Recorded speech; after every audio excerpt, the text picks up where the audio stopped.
Hello, good morning, good evening, and good night. You are listening to Holding Down the Fort with me, Alejandro Soto.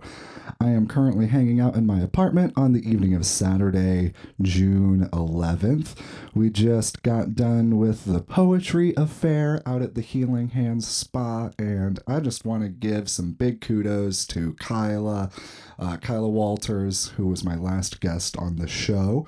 She did a great job putting together another awesome event. I'm super grateful that I got to be a part of it, and people are really interested. And, I'm looking forward to more stuff happening. Keep your eyes peeled, people. Cool things. Ah, holy cow, someone just lit off a fucking Bobcat firework or something. This is live recording, folks. Wow, you're getting it all right here tonight. Okay, so anyway, where was I? We had a good time at the poetry affair. Lots of cool stuff. And today you get to hear a conversation I had with Mr. Aaron Memmer. This guy is a very interesting fellow. I met him at one of the ecstatic dances. I believe it was the Halloween dance last fall. He came out. He came out when a mutual friend of ours, invited him along. I don't think she actually showed up to that one, but he did, and it sparked a beautiful friendship. And I'm glad that he made the time to sit down with me before he moved out to Sedona, Arizona, which I am ashamed to say I haven't gotten a hold of him yet. I need to get in touch with him and see how he's doing, how the trip is going, because a lot of stuff is going to be happening out there for him. I'm excited to see what he does with the future.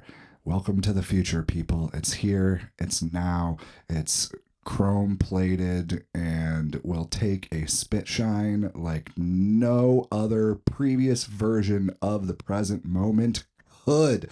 So sit back, relax, and enjoy this conversation. Oh, wait, before you do that, let me tell you what's going on in the next 2 weeks. So let's see, it's the 11th today. So on the 16th, we have an ecstatic dance at Silver Birch. The caravan is coming through from Los Angeles, and they're doing a whole bunch of stuff through the weekend, and Tulip Tree is putting on a dance as part of their events. And then, so that's this coming Friday. Then a week after that, June 23rd, I'm doing sound for the Renegade Queer Pride Cookout party at Sweeney Park here in town. I guess this is the second year they're doing it, and they needed someone to bring the sound and the music, and I'm getting to do it. I think it's gonna be pretty cool. Yeah, it's Pride Month and stuff, so it's like an anti-Pride party. Not in like that it's against the pride, but it's like against the corporatization of the queer culture, which I am all about. Like, it kind of pisses me off walking into Target and seeing like pride flag hanging lights in the cheap toy section. I mean, it's like, it's great for visibility and all, but like, I don't know, there's something that reduces the innate value of a culture when it is converted into something that is a source of profit. And I'm not into that, but I am into people hanging out in the park and cooking good food and having good times. So come on down to the Renegade Queer Cookout Party, June 23rd, and then the day after that, June 24th, is the first Healing Hands Night Market, where I will be bringing the music. There's going to be a lot of good stuff. They're always really fun. So come on down to that June 24th. And now, sit back, relax, and enjoy this conversation I had with Mr. Aaron Memmer.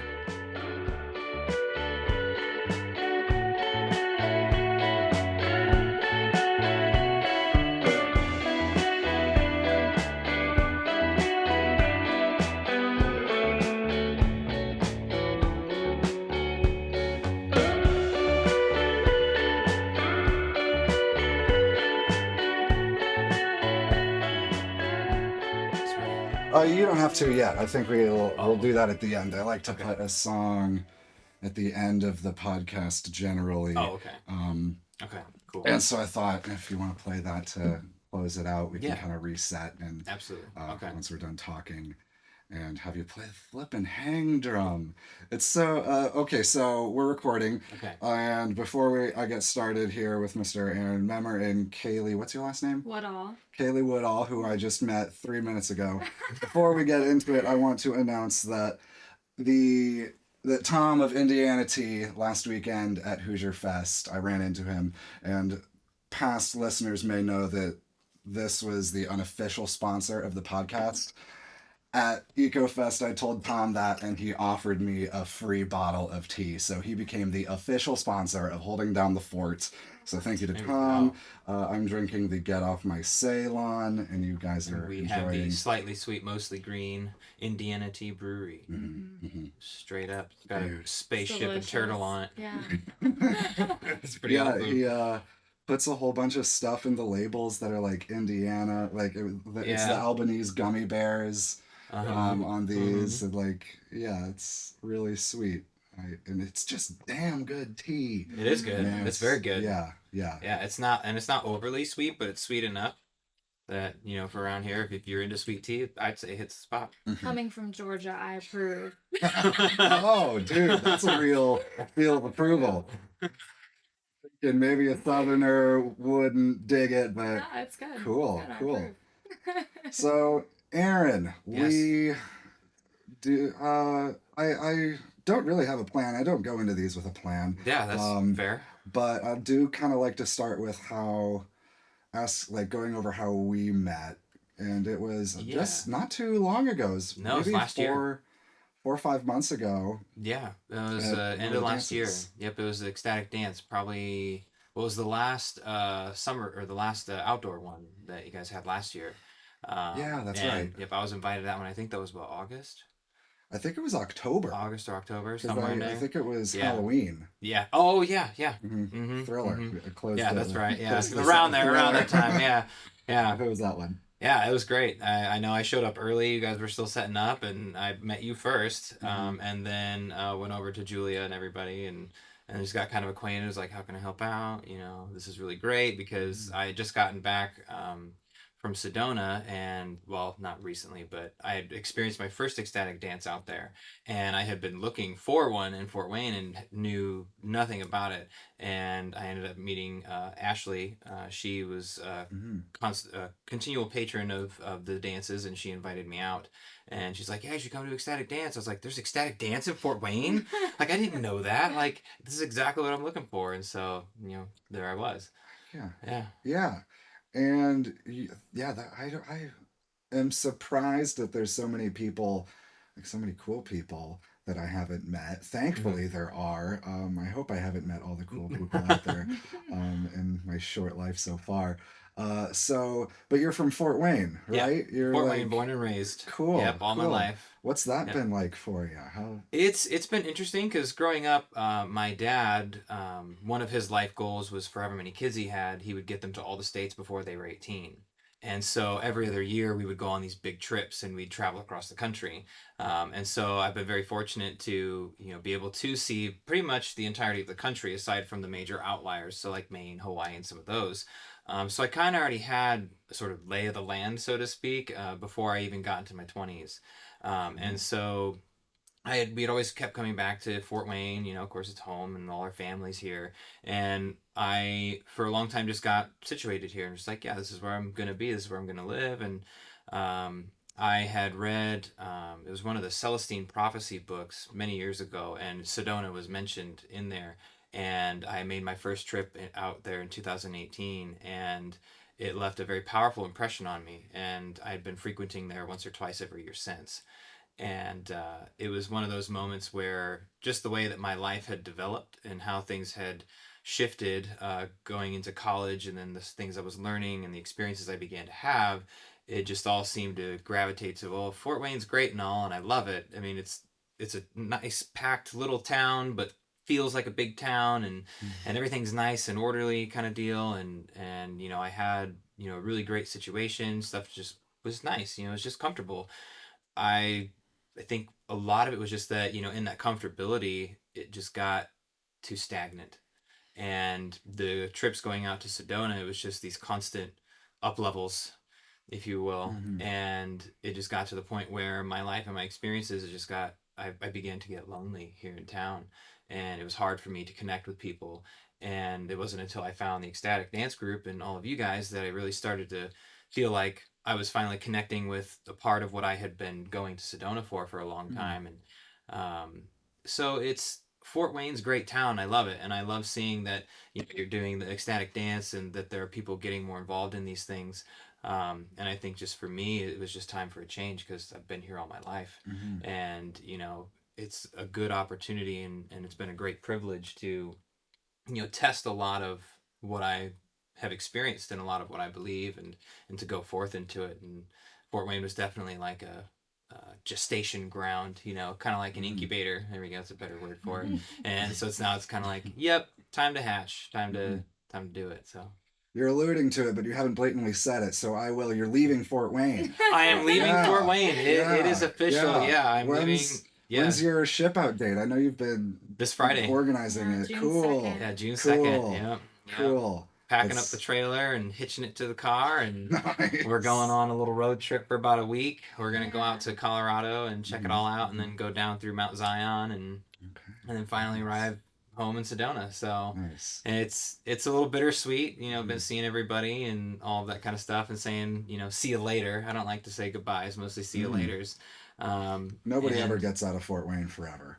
it's No. it's one of the Fort Wayne does have this kind of there is this draw about it, and there's no denying it. I think in my family, only one of my direct relatives has actually moved out of state. He's in Topeka, Kansas, Cool. and he's pretty much been there. Mhm, And I feel like especially since meeting Kalee and just everything that's been happening in Sedona, I definitely foresee being there and then traveling around and working that way. So definitely we'll be coming back to Fort Wayne. mhm, There's no doubt about that, and mhm, doing whatever we'll be doing at the time. So that's all just gonna kind of work itself out mhm. accordingly. So, what's been the theme of the gestation period for you? I would say surrender. Surrender has Mm, been probably the major underlying theme of being willing to trust in the life I've been choosing and seeing the uh, reactions to my actions and the different lessons and things that I've kind of gone through, and then fully giving into the will of whatever's guiding it all. And it wasn't until March that like I said, I had been frequenting Sedona for a long time, and every time it was more like, yeah, I really need to be here. Like, just the feeling was there, but it wasn't like strong enough really to go. mhm. And I'd recently gotten deeper involved in music therapy and sound healing and Yeah. all of that, and gotten to the point where I was starting to feel like really confident, like, yeah, if I do go to Sedona, I could make this work. Like, this could happen. Like, it might take a little bit of work and a little bit of effort, but that's where it's wanted. That's where kind of the market's at. And here in Fort Wayne, it's still kind of an emerging thing, and people are kind of like, well, I'm not sure how I feel about that right now. Mhm, And so it's one of those things that I sat back and we met on a Sunday and we started talking, and my whole thing was that I knew I could do it alone, but I ultimately wanted a partner to do it with because there's so much more that you can do with someone else with you. And we met at a local church there, and we were mutually connected through an Airbnb that we go out to. Shout out to Casa Bermuda. They Yeah. are the Airbnb to stay at if you go to Sedona. Yeah. Their mhm, prices are super affordable, and you will meet amazing people, some of the most incredible people. I like to always give a shout out to my buddy Andrew. He was the first person I encountered, one of the first people I encountered there, and he does a practice called Hoshindo, which is a bee venom therapy. And I okay, just yeah. thought that was incredible. So that's kind of like a taste of some of the people you Mhm, meet. They're all walks of life. I mean, I've met people from New York, Texas, Florida, Washington, Oregon, like just all around, and they all come with unique experiences and unique journeys, and it's definitely the place to stay when you go. But anyway, we met there. We got to talking, and I was going to my favorite cafe for a drink, and she had never been. So I was like, well, you want to join me? Like, would love to talk more and maybe get to know you. And she's like, yeah, sure, why not? And so we go and we start talking, and she knows nothing about me at this point. And I ask her how she found her way to Sedona, and she tells me her story. And at the end of it, she's like, yeah, but I really came out here because I want to pursue my interest in sound healing and like music therapy, and I want to play singing bowls, and I got my first one, and like, just incorporate all those instruments and stuff. And I'm just sitting there and I'm like, uh-huh, yeah. Just keep telling me how serendipitous all this has been that we met. And so from there I just asked her, I was like, so what are you doing this afternoon? She's like, well, I got to get groceries, but after that, nothing. Why, what's up? And I said, well, how would you like to play a full set of singing bowls and some hang drums? She's like, yes. Oh my gosh, yes. And from there, we haven't stopped speaking, and well, obviously we're here. And it's been one of those moments where for me it was like, okay, so there's this place that I love. I have a community there. I've met tons of people and, have connections. It's every time I go, I just feel very, very light and like it's where I'm like supposed to be. And in the time that we were apart, um, as doors began to close here in Fort Wayne, doors were opening over there. And I'm like, okay, all the signs are pointing me to head out that way. And the sooner the better. And so in the past, well, 2 months, less than 2 months, everything shifted in a way that, well, again, going out this Friday on the 2nd. So it's like, wow, this is incredible how fast trying to it's keep happened. up. Yeah, trying to keep up with how fast it's been moving. We're like, okay, let's run with it, Let's go. Why not? And it's been a huge moment of surrender for sure. Yeah. That's cool. Yeah, and that's been a lot of my experiences between, the things that have happened to me out in Sedona, and some of the reasons even how I got out to Sedona on some trips, and the things that inspired a lot of it. And it's just been a slow learning of that and what that means to give in. And it's not a matter of like giving up, because it's like I'm not surrendering control of my life. I'm just choosing to give that control to something bigger than me that I fortunately actually can see it in motion and see it in action. And it's pretty incredible. Yeah. That's interesting. And it's neat you bring up control. Like, I think I talked about this with someone on a previous episode about how, like, this spring I've had some moments of lamentation, wondering how much, like, control and power and, like, agency I have in my own life. Like, wondering if I'm just a pawn at the whims of the blowing of karma, and like if am I just is all are all the causes and conditions of the past predetermining what's going to happen to me now, and so is there is there anything I can do that will even make a difference. And like kind of now that I talk about it when I'm not wrapped up in that, it's maybe not bad. Because like there isn't anything I can do to change anything. Like a part of me understands that, but like maybe that's the thing that I don't want to surrender to. Yeah. Is like I want to, like when I was in those periods of lamentation and it was causing me suffering, I wanted control over the way that the events were unfolding. And really like the thing my friend told me was like the place that I like we have the most power and agency is like in how we choose to act. There's nothing you guys could do to determine that you met each other, but like you being open to listening to Kalee talk about all the stuff you want to do, and instead of blurting out I'm singing bowls, like that's a choice right there. And like maybe it was subconscious, but like those like little thing, and it's like it seems like little things in little places where we can find that ability to like embody the decision maker in our life, but it like always also takes be the observer. Yeah. It's like how to balance both. Yeah, and how to like surrender to being the divine decision maker in your own experience. Like it's really cool to hear you talk about that. Yeah, I like to happening for you. I like to say that a lot of the biggest changes in my life occurred on January 1st of 2014. So that year, I had been deeply embedded in spiritual and religious metaphysical kind of knowledge, and like really learning about, like karma and like cause and effect and like all that kind of stuff. And one of the things it talks about is like, like changing your habits or changing your lines or changing your energies and like all that kind of stuff. And one of the things I thought about was that, well, if you want to make changes, you need to do something new. Do something out of the ordinary, something that, like, if you've never gone rock climbing, or something, or if you've never ridden a bike and you want to learn how to ride a bike now. For me, it was interesting because I wanted to find something that I had been doing for as long as I could remember. And I like to joke with people. I'm like, yeah, everything changed when I decided to brush my teeth with my left hand, because I had always brushed my teeth with my right hand.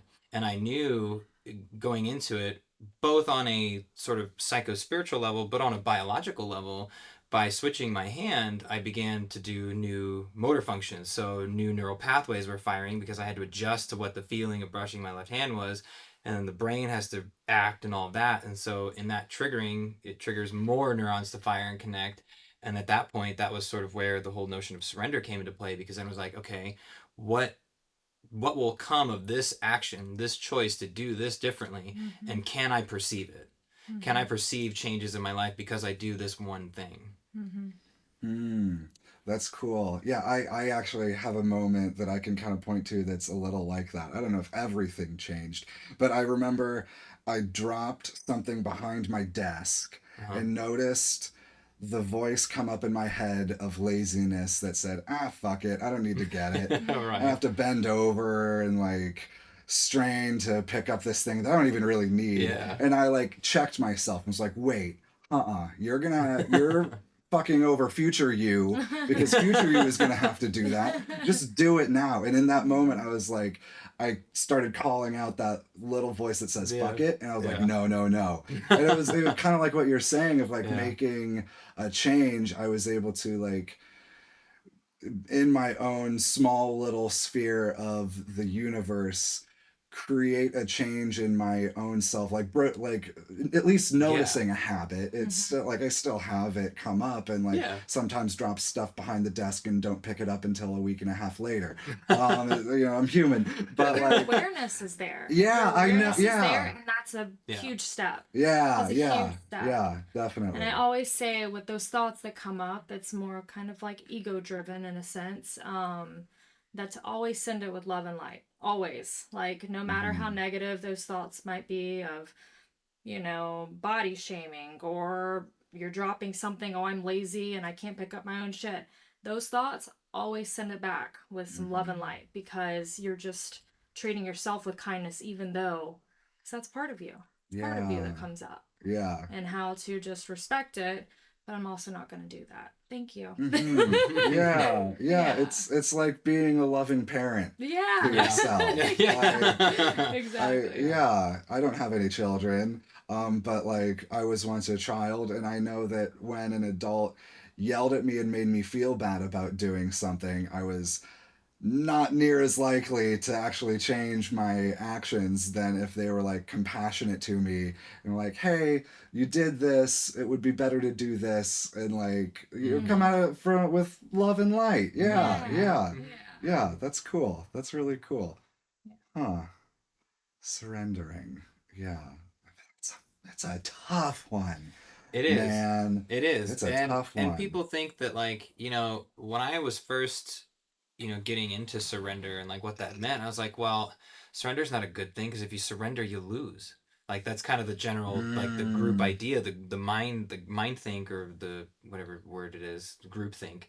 It's like, yeah. surrendering is like giving up. It's like, yeah, no, I'm not good enough, or whatever. And it's like, no, it's not that you're giving up. It's that you're saying, it's like the way I describe it to some people is like, I'm the captain of my boat, and sometimes you're in a storm and you're not really sure how to steer the boat, because maybe the waves are a bit choppy. But sometimes if you let go of the steering, if you let go of the rudder, the wheel will spin in the way it needs to, and the water will take you where you need to be in order to be safe rather than fighting against it. And so in that way, when you surrender, you're not giving up control saying, oh, I'm done. It's like, no, I need to figure out where this is going. Guide me. Okay, now I'll go. Then I grip and then I steer again. And like, oh, nope, I got to let go again. Okay, then I grip again, you know. Mm-hmm.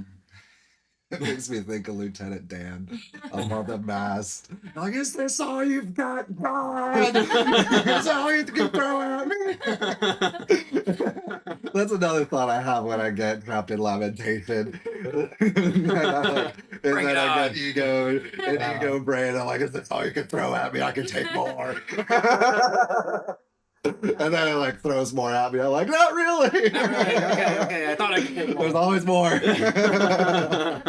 in my closet now. Yeah, okay, I got the message.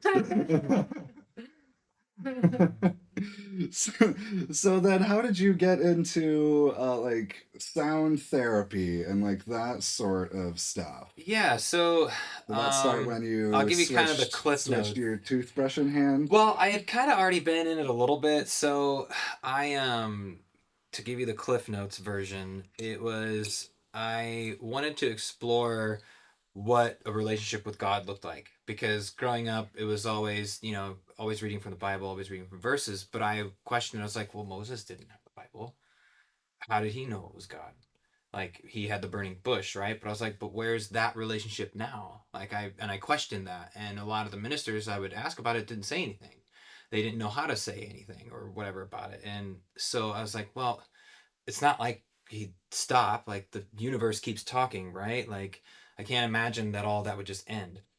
So I ended up diving deep into everything. I went into mythologies and like Celtic Norse. I went into Wiccan. I studied everything, and I ultimately found my way to meditation and like chakras.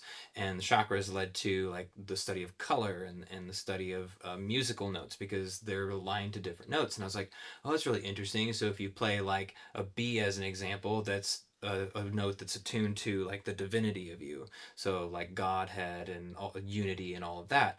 And so I was like, okay, that's really interesting that music is tied to that, and music is like the fundamental groundwork of a lot of cultural practices, whether it's drumming in Africa and singing there, or you're in a Benedictine monk church and they're singing Gregorian chants, or however, music has a very powerful place within every form of religion or cultural practice. And I encountered a institute. They're called the Monroe Institute, and they create guided meditation CDs that have like embedded frequencies and stuff in them. And through listening to that, it opened up my world to a whole different dimension of how it all works. And I was like, whoa. So sound has this whole other way that it interacts with our mind, with our spirit, and all of that. And I found my way to a singing bowl, and I began to play with the singing bowl and was like, oh, this is really neat. Like at first, I'll be honest, I didn't really feel anything. I was like, oh, it's an F, sounds great, that's cool. I didn't really get it at first. And my first experience that highlighted its effect was I ended up putting water in it.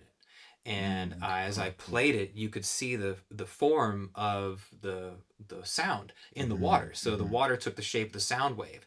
And I came across the work of Masaru Emoto. He's a Japanese researcher, and he studied the way that frequencies and sounds, in his particular case, like classical music and things like that, when played to water, the way it froze, the water crystals took specific geometric shapes. And I thought that was really interesting. And I thought, well, wait, I'm doing the same thing in the singing bowl. So does that mean I'm changing the molecular structure of water?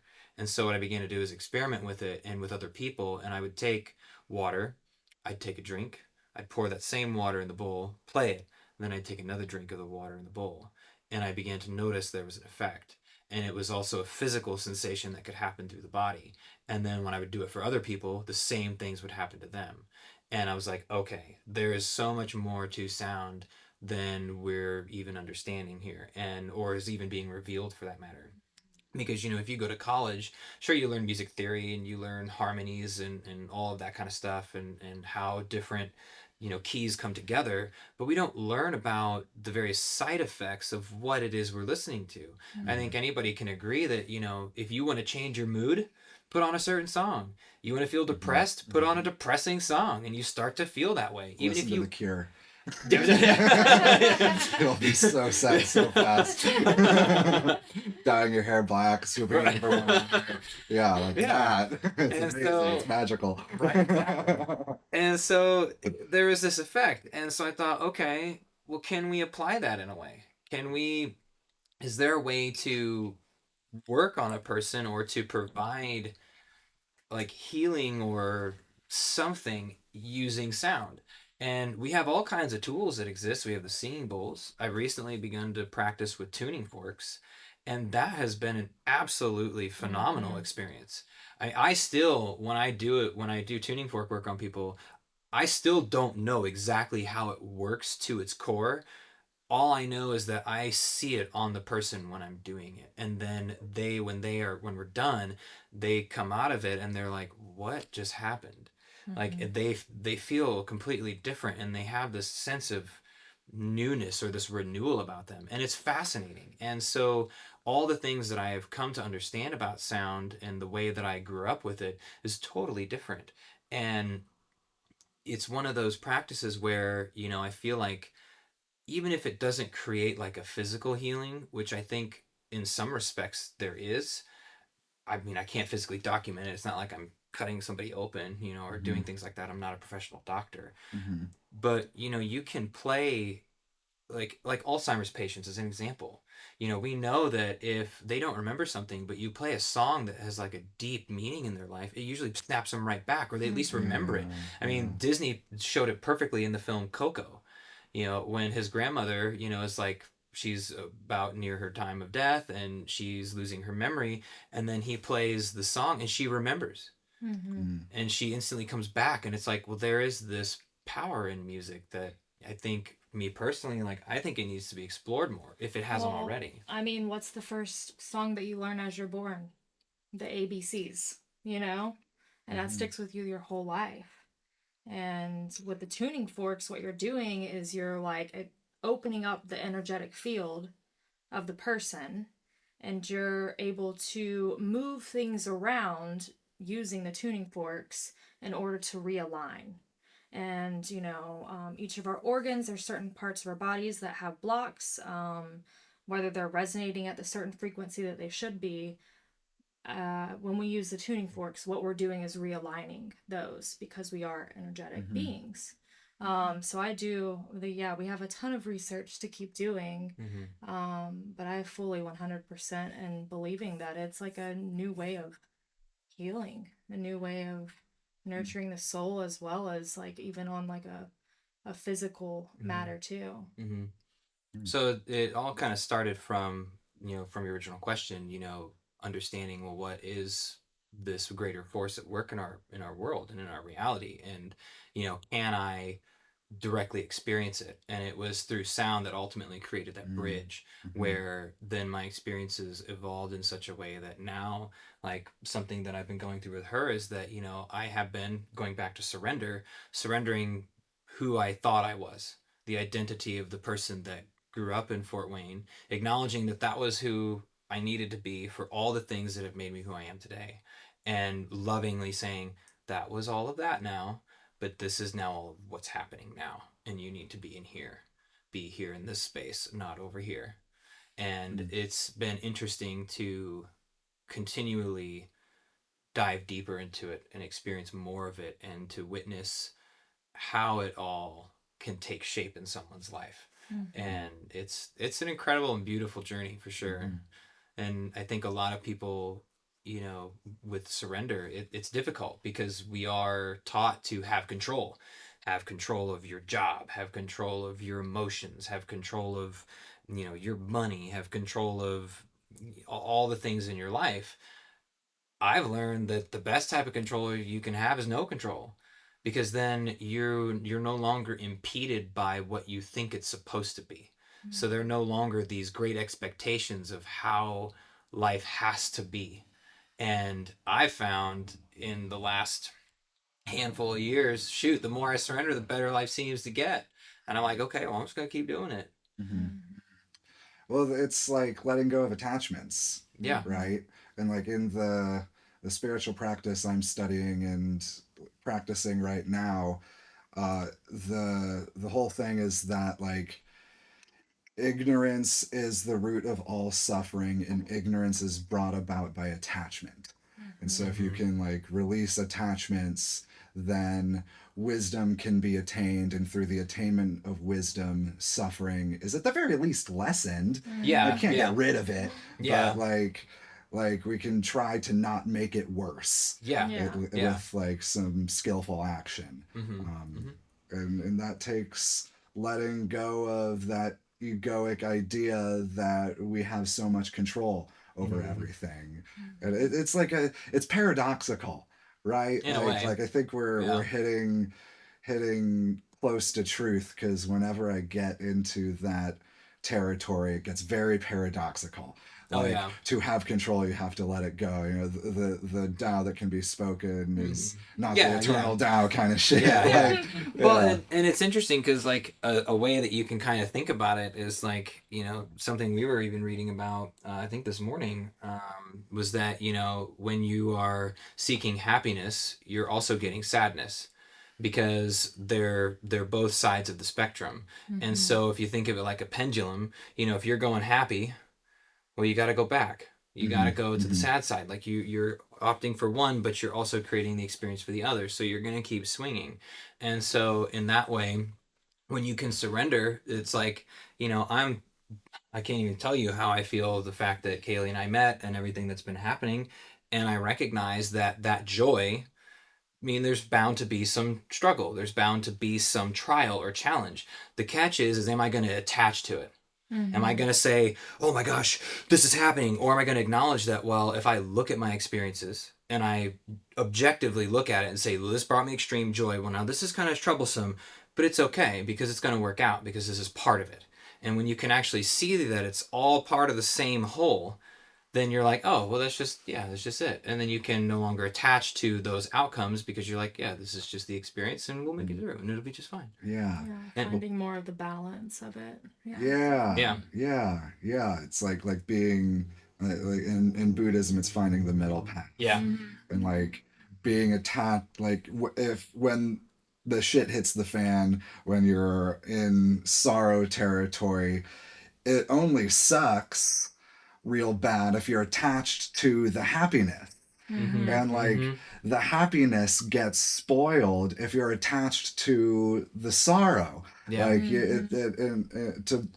to bring Ram Dass back into it, you just gotta be present, man.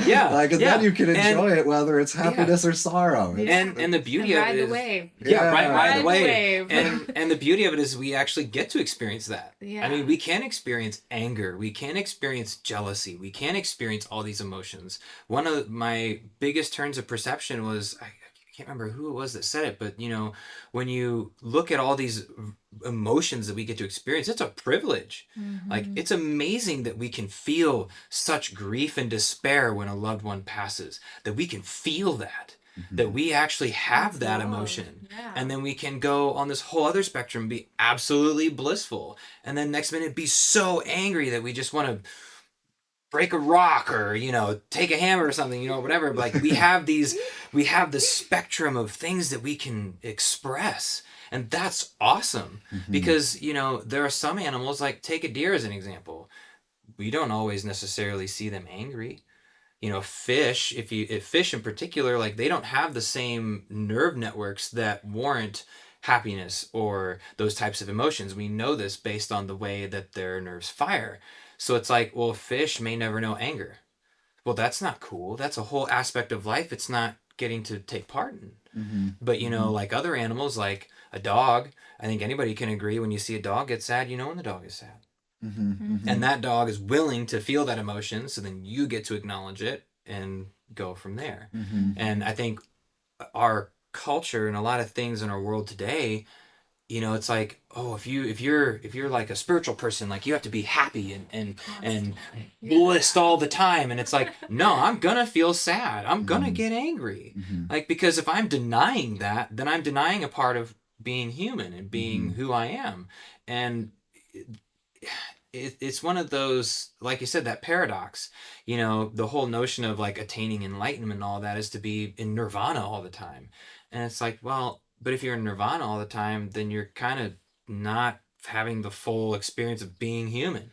Well, it's not really fun. Yeah. Like, that's why we're here. We're here to be human. Yeah. We're here to experience it all. I think it definitely gets to a point, though, to where those times become less and less, or you either know how to approach it. You know how to handle them. Yeah, you know how to approach it a lot more with the tools that you curate throughout your life. Yeah. When you feel those emotions coming up, okay, well, if I'm feeling this moment of sadness, do I want to sit in meditation right now, fully let it pass, and then you come out of that moment, take a deep breath in. Okay, I felt it. Now let me move on. It doesn't keep carrying, though. That's the thing, is how can you move through those emotions without letting it stay attached to you? Yeah, exactly. Yeah. Yeah. That's so wild.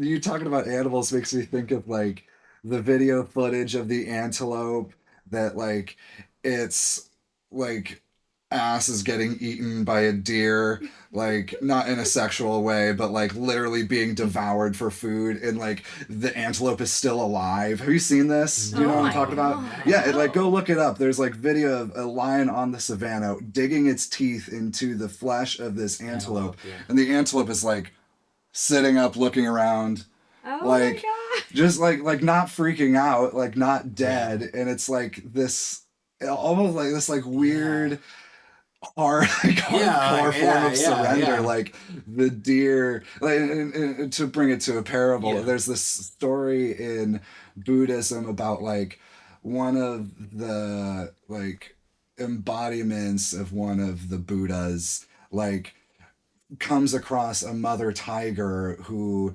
is starving and gonna go hungry and won't like is unable to produce milk for her calves, and so the calves are gonna starve unless the mother gets some food. And so this like enlightened being, knowing this, like peels the flesh off of his own body and offers it to the mother tiger so that she can feed her cubs, knowing that it's like sending forward like the energy of the universe, and like that's what needs to be done to alleviate the suffering of these beings. And so like it's like a crazy thing where, and that's a pretty high being. We can't like always be doing that. Like, I'm nowhere near a cooked goose, so there's times where sorry, I can't help you out. I gotta get my own self together. Right. But like to try and aspire to like be of service in that way, and to like be non-attached to the meat suit and everything that comes along with it. Like maybe one can offer up of themselves and like just create a positive ripple out into the world. However it is, maybe it's an antelope letting a lion devour itself, or maybe it's like giving a homeless person $5 when they're sitting outside of McDonald's or something. Like I don't know.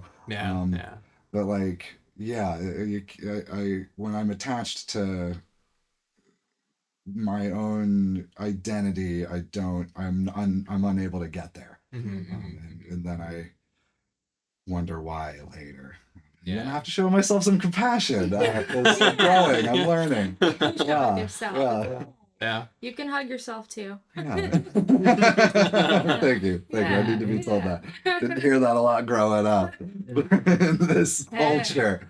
So I appreciate hearing that more. And so to bring it back into the sound world, you've taught. So the like Hertz thing, you were talking about different like notes hitting different places, and I really want to get into like the 440 versus 432 thing. Because this is one of my like I love this whole thing. And I think might know more about it than me. Yeah, so historically, a lot of instruments were tuned to 432 hertz, which there isn't like a huge difference between 432 and 440. So they're both an A on the scale, so frequency wise. Yeah, But yeah. one's obviously slightly lower. 8 hertz. Yeah, 8 hertz, 8 hertz Yeah. difference. And so it's interesting because looking into history, the bulk of instruments like Stradivarian violins, as an example, all of them were tuned to 432. And instruments today can still be tuned to that. So like my hang drum as an example, I had the opportunity to either get it 440 or 432. I opted for 440 because again, the World Music Association, the standard key and standard tuning of all instruments is 440. That didn't change until after World War II. And it's interesting to see how in World War II, what was being done during the Reich, they were actually experimenting with a lot of things like that. So Hitler, I think most everybody knows, was deeply embedded in occult sciences and all that kind of stuff, wanted to explore everything, whatever weapons they could use. And one of those ended up being frequency. And not to put blame or anything on them or all of that stuff. It is interesting, though, to look at the way that it's called cymatics, where you can see the physical form of water or sound through water or fire, or even sand. The most common is sand, and so you'll put sand on like a black plate and then you play the sound through it and then it creates geometric form. It's absolutely stunning. Anybody who's curious, check it out. Yeah, cymatics is incredible. The coolest one's like with water, because like there's a video, I'll have to send it to you and you can post it on your feed or your link. But a guy hits a bass drum and the water goes from straight to coiled every time he hits it. Oh, I've seen that. Yeah, it's so cool. And they do it with fire, and they do it with like one of those electrodes that shoot. It's so neat. But anyway, but 440, it creates a geometric pattern. So in the sand, it takes shape. Well, if you go down to a 432, it creates the same shape, but in finer detail. So rather than the form being kind of cloudy and dispersed, the 432 is more solid and put together and more whole in its vibration. And what we've noticed in different studies is that 440, that particular frequency, strictly gravitates to the left side of the brain, which is logic and reasoning and being able to organize and technical features of how we do things, and completely avoids the right side of the brain, which is the creative element, the intuitive side, the whimsical and carefree, surrendering side, if you will. And when you play the 432, it's in perfect harmony with itself. So it actually interacts with both sides of the hemisphere in a healthy way. And so it's able to harmonize the mind faster than if you were to listen to 440. My own experiences that I've done with it to prove it to myself, because my thing is a lot of the stuff I read about, of course, online, and everything's true on the internet. I mean, everything is. So I ended up downloading the program Audacity, and through it I can actually convert the frequencies. So every song I would put into the program was at 440, and I was like, oh, that's interesting. So I decided to convert it to 432, and what it does is it slightly stretches the music, so it kind of pulls it out a little bit, opens it up, so the tracks are maybe like 3 or 4 seconds longer. What I noticed though was that my body had a direct sensational change. So from 440 to 432, my body would relax and I could feel it. My heart rate would slow down a little. The tension in my muscles would ease. And when I would go back to 440, I'd feel a little bit of anxiety. Like I could actually feel the difference in myself. And I'm like, whoa. And then when you play them side by side, I've done this for so many people. It almost will create heart palpitations because your body doesn't know how to respond to the two sounds and the two frequencies, because even though they're closely the same, they're incredibly different in that way. And it's really interesting to have people who aren't really sure what to think about it. I always sound like, well, what's your favorite song? And I'll pull it up on YouTube, and I can use like a YouTube converter, and then I'll feed the song through Audacity, convert it to 432, play the normal, then play the 432. And you can hear the subtle differences between the two, which usually are very subtle. But then when you play them together, that's when you're like, whoa, what's going on? And I've even noticed with like metal and rock, house music and electronica, the bass notes, they actually open up and they are fuller and louder, yet they are less intense on the ears and on the body, which is really interesting. And I thought that was fascinating. Yeah, yeah. I'll have Yeah. to dig into that more because as I've been getting into like the DJing, I'm like paying more attention to like levels and decibels and like Mm-hmm. learning about like LUFS and stuff, like Mm-hmm. measures of loudness. Um, and like see like there was a DJ of mine who like posted on his Instagram page, Mr. Bill, shout out to Mr. Bill, love that guy. And he like posted something. It was like, whoa guys, can you believe how loud this sounds? It's only like negative 14 lufs. And like I can listen to different songs and like in my DAW the peaks are the same, but in the headphones this one sounds louder and fuller than this one Mm-hmm. based on like the shape of the frequency Mm-hmm. and just like how those frequencies interact. And I mean, that's harmony. That's harmony Yeah. is like when two frequencies are mathematically proportional, it Mm-hmm. sounds pleasing to the ear. Like that's Mm-hmm. thirds and fifths in Mm-hmm. like the Western major scale. Yeah. Yeah. Like they sound good because it's, I think it's even like the golden ratio or Yeah. something is Yeah. in there, like Yeah. to just tie Yeah. everything together. Mm-hmm. Like and so yeah, yeah, that's neat that you've experienced like Mm-hmm. a different sound in the bass Yeah. when augmenting the frequency, Mm-hmm. because you know everyone loves a sick bass. Oh yeah. Oh yeah. Come on. Oh yeah. Yeah. Right. And Mickey Hart of the Grateful Dead, Mm-hmm. one of the drummers, he's talked about like how like he plays the beam. It's this giant metal I beam that he has piano strings strung across, and it just like creates this giant blanket of sound. Like when he plays that in an amphitheater and like those long frequencies are able to totally form, Yeah. it's like nothing else. And he's talked about the therapeutic Mm-hmm. aspect of the bass frequencies that he's pumping out. And so like it's so neat to really have you bring this back up into my awareness, because I like dug into all this stuff when Mm-hmm. I was like in high school in my like early 20s, like about a Mm-hmm. decade ago or so, and like kind of got away Mm-hmm. from it, got a little cynical and skeptical, which is always good. I want to hold on to some of that, but like yeah, there's a lot in the woo woo world, and then there's some of it that's really beneficial, and some of it's Mm-hmm. that's total bullshit, like And everything else. yeah. Yeah. And I always encourage people, especially with all this stuff, and diving into like crystals, meditation and how it all works and stuff. It's like, don't take my word for it right away. First and foremost, be your own scientist. Create experiments. Like I wanted to know, like as an example, crystals. I wanted to know if they worked. I was like, so this is clearly a thing. People wear them, like we wear them. We put them in our pockets. Like, is there really something going on here?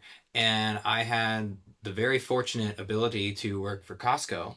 And through there, what I would do is I formed my own hypothesis. And I was like, well, what would happen if I put a crystal in my right pocket and went to work? So I went to work for 3 days and I observed how my days went. Then I took it out of my pocket. And then for 3 days, I went without it. And then I observed that day and how did they go. Then I went back to work with it in my pocket again. And, it's just finding those ways that you can experiment with it to find results and then come to your own conclusions about it.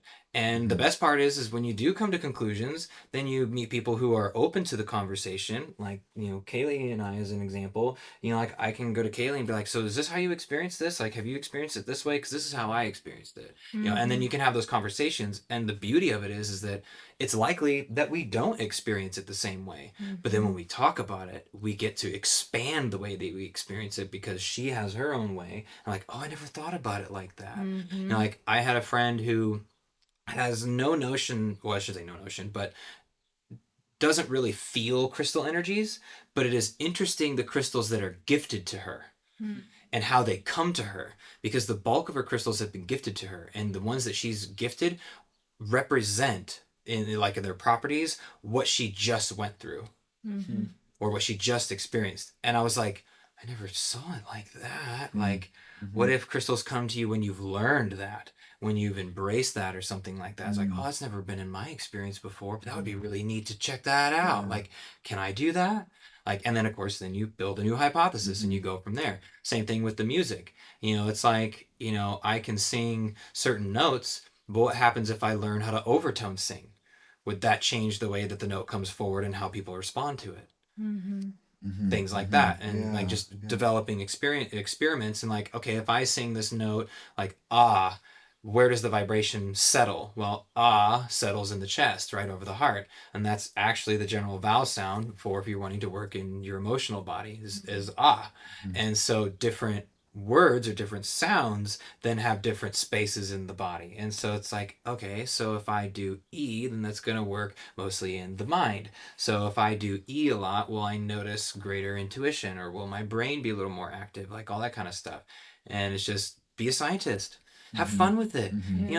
Don't be like, oh, it's not like this, like, and just write it off. It's like, no, I want to explore it. I want to experiment. Like my curiosity was too great. Like, that's why, I got into like oracle cards and things of that nature, because it's like, is there something going on here? Can I see it? If I experiment enough with it, will something come of it? And find your own conclusions. And if it doesn't work, then go to something else. Yeah.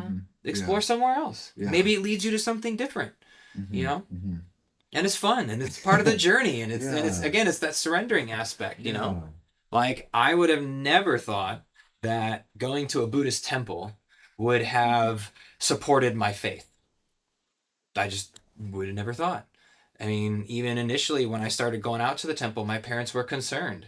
They were like, "Oh, Aaron's going to the temple. Like, it's we don't know if that's a good thing, And they even contacted a cousin of theirs who he is a Catholic monk down in Florida, and they asked him about it, and he was like, "Wait, what's Aaron doing?" And they're like, "Oh yeah, he's out at a Buddhist temple, like meditating with some monks." He goes, "Well, that's great. You should totally be encouraging that. That's so good. Yeah, absolutely." And it was fascinating to have the freedom to challenge those things and to find answers and to ask questions.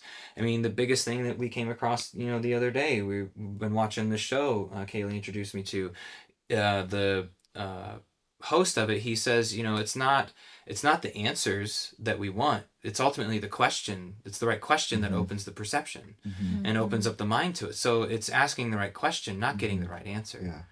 Well, and that's the point of philosophy. Yeah. I have a friend who is a philosophy major and another friend who's the same. And in talking to them both, they've both said that the point of philosophy is not to find answers, it's to discover better questions. And like, are you familiar with game theory, or like the infinite game theory? Sounds familiar. I probably read about it a long time ago. So I can't remember the name of the guy who wrote the book. But the idea is that like there's two kinds of games. There's finite and there's infinite games. And finite games are played to win. And when someone wins, there's a winner, there's a loser, game over. And then infinite games are played for the sake of continuing to play the game. And if you set up your life to be an infinite game, then you're never going to be a loser, because there's no losers. To quote the Grateful Dead, there ain't no winner in the game. You don't go home with all. And like, it becomes fun. Like, it becomes play in the true sense of the word. Like, not playing to win, but playing to enjoy the song. Like, I've been thinking about like play, like in my spiritual practice, it's called a practice. And I've been thinking like, okay, well, why am I practicing? And like, am I practicing like to get to the game? And I'm like, where's the field that like, no one told me what time to show up. Like, and then I'm like, wait, no, I think like I'm practicing like to play. And like, if I can't get to that place of joyful, carefree play, then I need to like do I need to check myself. Yeah. And hopefully I have people around me. I do thankfully have people around me that can help check me when I get out of my lane.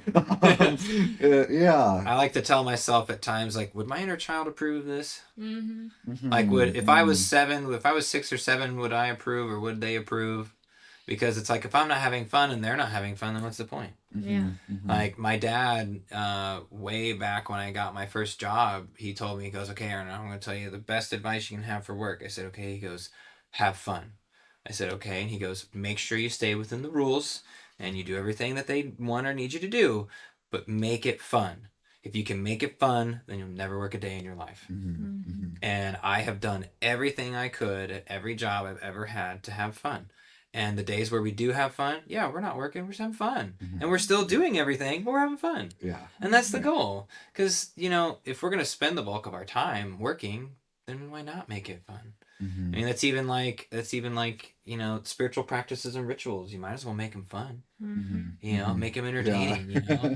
Like if we're going through some like resurrection ritual, why not go climb a really auspicious looking like rock wall to get to this cool cave. I did that in March just here recently. There's a spot where it's pretty sloped, but you could walk on it safely. Like if you know how to lean against the wall and put most of your weight down, like yeah, you can easily get across. But it's like, but that can be like a fun sort of rite of passage. Like oh yeah, you climbed the side of the mountain and you got into the cave, and like just things like that, and just make it fun, and then have a big drum circle, like in celebration, Yeah. And so it's making it all part of that adventure, what you're talking about, like the infinite game. It's like, when you can step into that and recognize that there is all that we can learn from each other and all that we can experience and all that we can explore, it's like, well, yeah, there is no end to it. And that's the beauty of it. And that's the fun of it.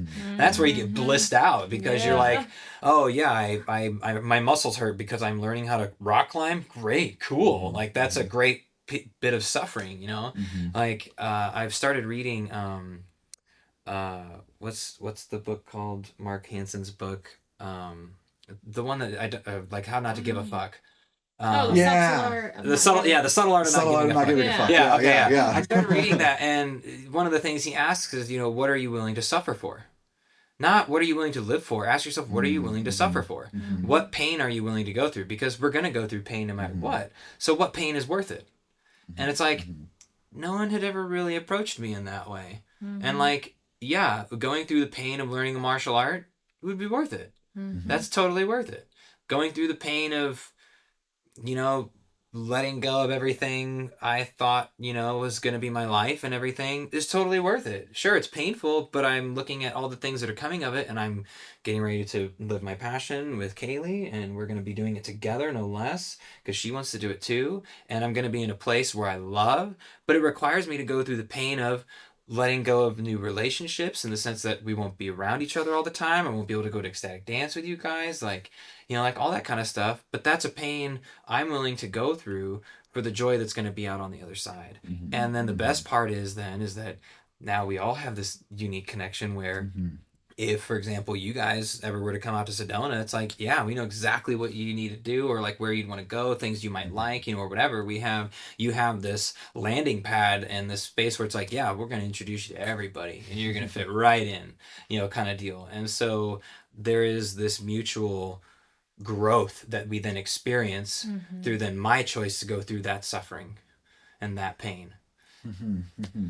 Yeah. And why you're doing it too. It's not Sisyphus pushing the rock up the hill. Yeah. No. No. We're walking under a rainbow right now. Yeah.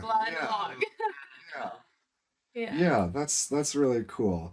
My grandpa, before I went on a long strange trip, gave me the first piece of advice. He said, grandson, in life people are going to they're going to tell you there's all kinds of secrets to success. They're going to try and sell you books and everything, but I'm going to tell you this. There's only one secret to success, and that is work hard.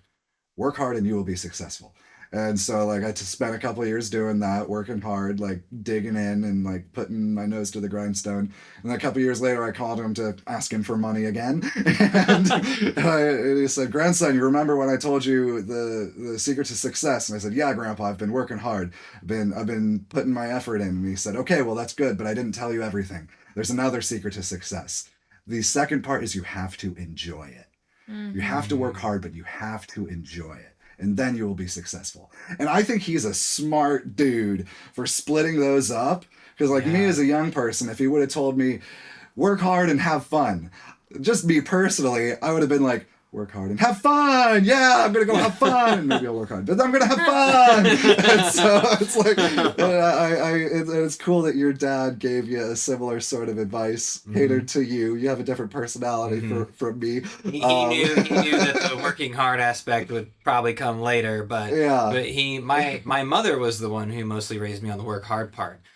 She was the one who kind of taught me everything through school, and my parents did this sort of uh, I don't know, I guess I'll call it a split raising thing. I mean, because of course both my parents raised my brother and I, but like my dad took dominant influence over my brother, and my mom took dominant influence over me. And like my mom, I was very much routine, you know. Got up the same time every day, got home from school, watched my show, then did homework. Like it was very much routine, study, make sure you do this, chores are this, all that kind of stuff. And so it is interesting to observe the way that, you know, my life has sort of swung from both those perspectives, from where my early life I was very much methodical and in routine, but then as I transferred through the end of high school into college, I started to move towards the free flowing, have fun kind of enjoyment side. But now I'm going back the other way, yet with the awareness of both, bringing it together. And so something Kalee and I have been doing, you know, and what I've been observing and excited to be, you know, getting more involved in is the work aspect of making the fun happen. So it's more of I'm going to work for the fun because it's fun, and taking the lessons of both and saying, okay, well, I get to have fun and work at the same time, which is fun for everybody. I find too that the harder you work on yourself in return creates the outlook of easier job for you because you're able to tolerate as well as bringing in the having fun part, you know. The harder I've worked on myself, the easier it is to have that abundance in life all around, you know. Yeah, Ram Dass said, "The best thing I can do for you is to work on myself, and the best thing you can do for me is to work on yourself." Yep. I mean, goals of the road trip that we're about to take is to sit down and come up with, I'm going to ask him, and what's in your routine that you enjoy that is healthy habits, you know, to formulate your life and your day. What are those things? And we're going to do the same for myself, so that way when we come together and are in a space together, it's all right, we're both taking care of ourselves. Like I know my social limits, you know, and when I'm ready to have those done, you know, I respect that. And how can we work and flow together, you know? Yeah, Yeah. it's cool. That's cool. Yeah. Yeah. Well, thanks for coming over, Kalee. I'm Yeah, glad that it thank worked you. out that you ended up in town Yeah, today. It's really nice having you here. That's great. I love this. Yeah, yeah. This is well fantastic. How long have we been going? It's I been don't know. just about an hour, so I won't keep you too much longer. Well, if you got any So other lingering questions or things, I mean, we'd be more than happy to answer. I yeah. mean, we were just gonna go to Coney Island after this. I Cause gotta get her, me a gotta Coney get her dog. classic 4-wing Coney. Dude, Yeah, I know. totally do. I'm I know. excited. Gotta sit at the Totally bar. do. You gotta sit at Yeah. the bar, not at a table. Yeah. Gotta find a bar yeah. seat. Like, Yeah. gotta do it the old tradition. Yeah. Get some ice cream at the O5 Scoop Shop next door afterwards. Yeah, that's a lovely spot. Yeah. There's a Yep. whole. Yeah, there you go. I'm so excited. The fresh onions, that Yeah. pony sauce. Uh-huh. You know they sell them by the box. Do You they can really? call in and like order a dozen Coney dogs to go, Oh my and they God. shove them in a box, and they all get soggy together, and it's amazing. Oh, I bet. They might put like a piece of deli paper between the like top and bottom but just layer. one. But yeah, just one. It definitely soaks through. That black paper ain't that thick. That's very cool. That's very cool. That's gonna be great, man. Yeah,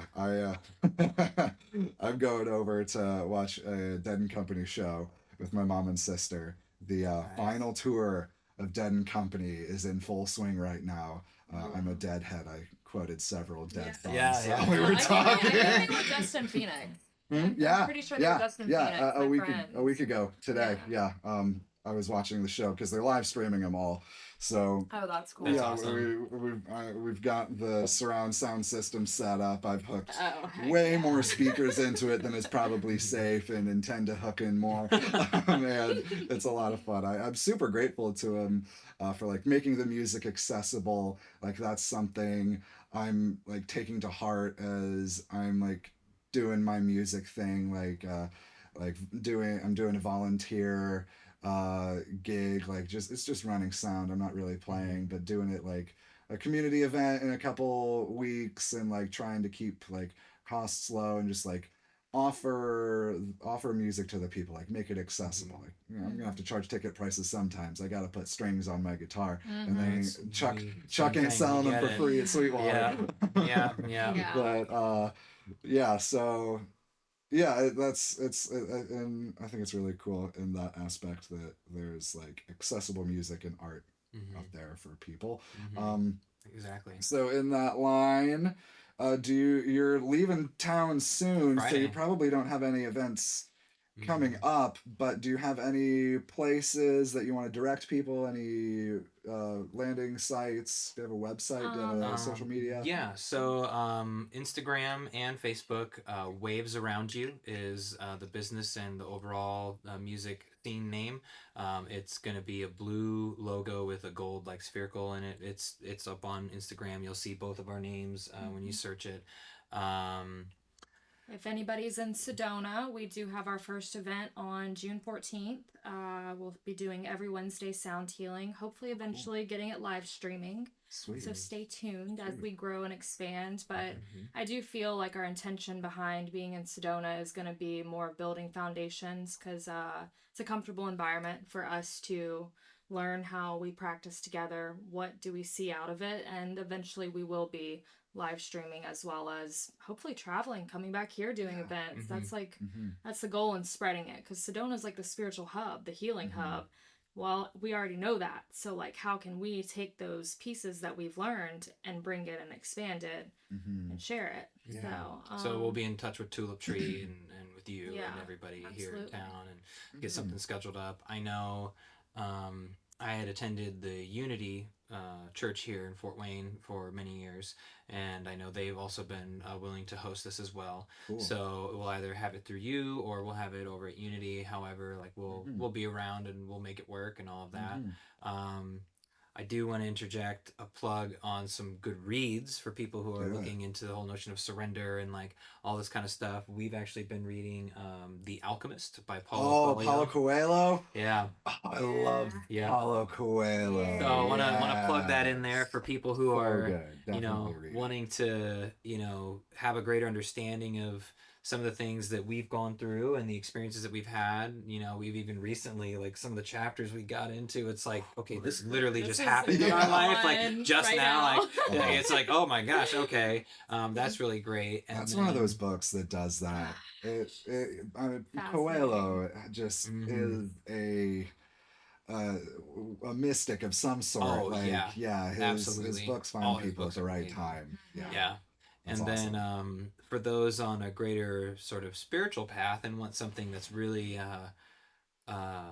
inspirational in some of the things that can like happen in someone's life, Autobiography of a Yogi by Paramahansa Yogananda. Those are the two books. Those are the two books I would recommend to anybody who wants to experience more of the art of surrender and like reading the signs of your life and things of that nature, but then to have somebody who related his own experience and his own life experience. And I actually finished that book on my very first trip out to Sedona. I finished it on the flight there.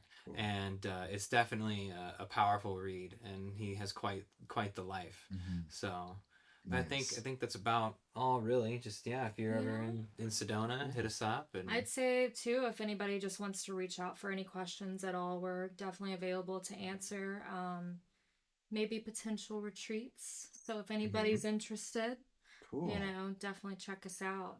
we have a space. Thank you. Yeah, Casa Bermuda, that place. Yeah, I Things definitely in the want to get work. out there and check it out. A part of my heart lives in Arizona. My family spent a summer living in Tucson when I was between 3rd and 4th grade, and like I still have a vivid memory of going in the backyard of the house we were staying and looking at Mount Lemon and seeing the line of the wildfire out at night, because there was a wildfire while we were there, and like that, yeah, just like that, the power of nature is very evident out there. And I've been to Arizona once or twice since, and always love it.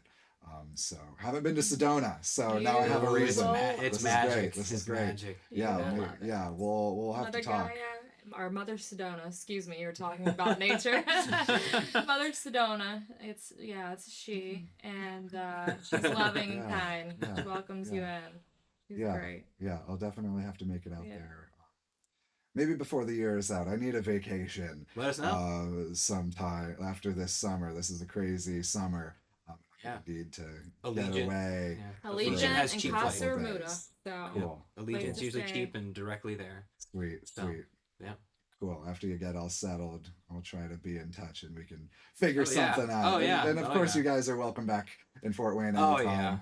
I'm excited for the future. It's really cool, like seeing how everybody's digging in. Like myself, just in like the past couple months, I've felt a shift in my life where I feel like I've gone from like the education phase of my life to like the work period of my life. Like I did a non-traditional education. I dropped out of college, went to cosmetology school, quit that business, got a yoga certification, did that for a year, and now I have my ServSafe certification in a kitchen. And so like after getting that, it was like, okay, I've got the skills, and now it's time to like put the rubber to the road. And strangely enough, now I like have more music stuff going on that like I am just willing to put in the work. So I'm really excited to continue doing that and like just see what happens and what flourishes. Awesome. And then it's gonna be so fun. Like, It's the beauty is seeing how the mystery of it all unfolds. Yeah. And that's what I've been, just letting go and watching. Just like, okay, how's this gonna? Oh, okay, it's gonna do that. I guess I could have thought of that, but that's better than what I thought of. Yeah. Like a thought that has come into my mind is that my life is going exactly according to plan, but it is not at all like I expected. This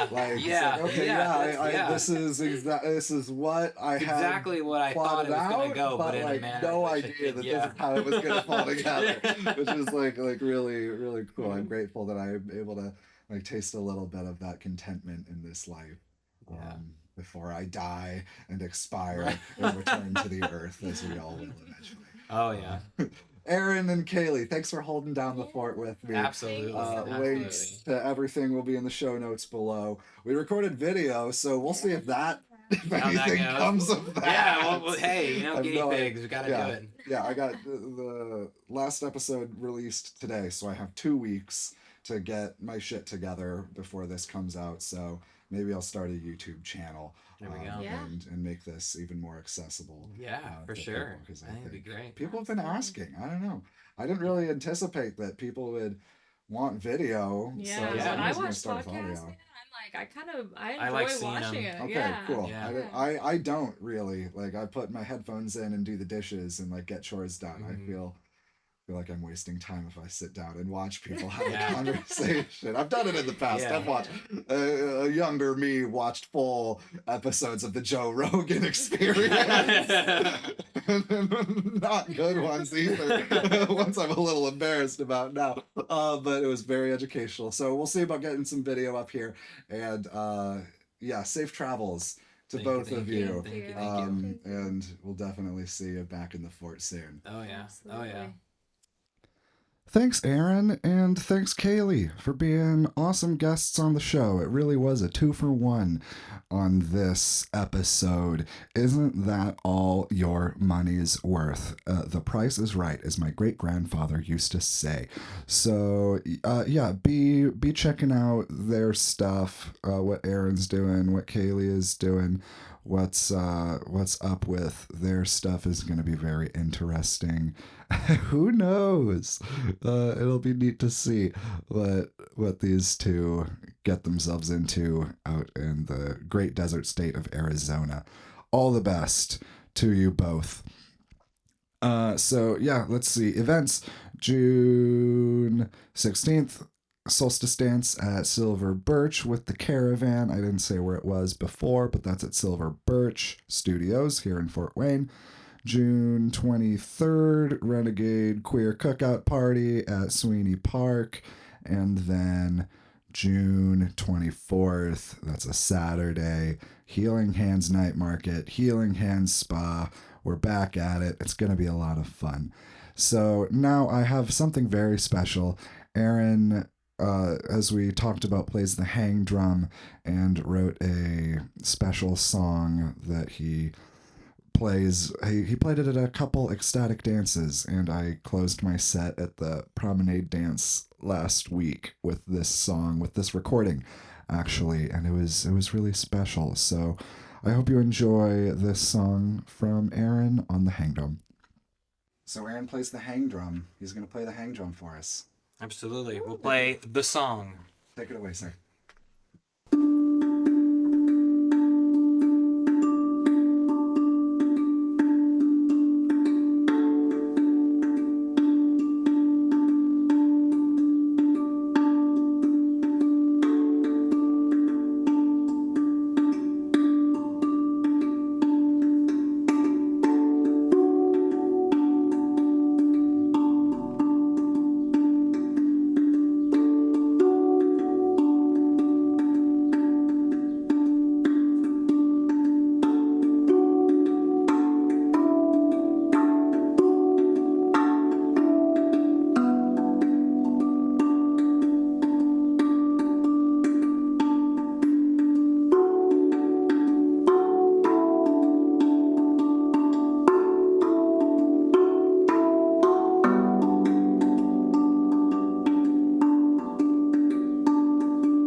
Thank you.